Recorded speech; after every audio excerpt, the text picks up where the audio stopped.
Pinagsisira ng MMDA ang mga paninda ng mga illegal vendor na sagabal sa bangketa sa Pasig.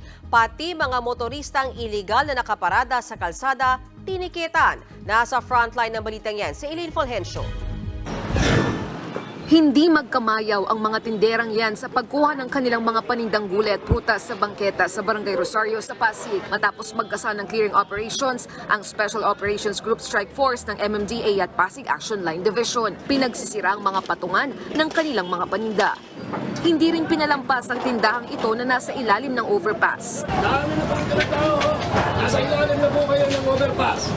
Wala na pong madadaanan ng tao, mauhulog po dito. Nagkatensyon din ang mga nagtitinda at nagsagawa ng clearing operations matapos kumpiskahin ng mga paninda. Ayon sa pamunuan ng Pasig Action Line Division, matagal na raw inabisuhan ng mga street vendor na alisin ang mga nakaharang sa bangketa.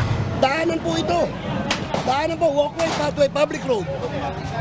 Ginawa nila, hindi sila nagpaalam. Buti nga kami, nag-notice pa ako last week hindi sila sumusunod, alangan naman ng gobyerno susunod.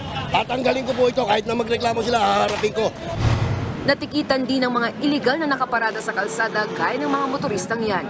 Isa ang rider na ito sa mga natikitan ng MMDA.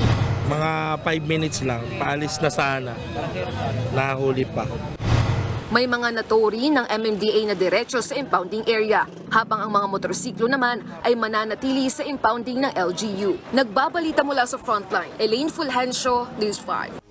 Mga kapatid, may Los Baños po. Huwag magpahuli sa mga balita at impormasyong dapat ninyong malaman. Para sa mas malawak na balitaan at diskusyon, mag-follow at mag-subscribe sa social media pages ng News 5.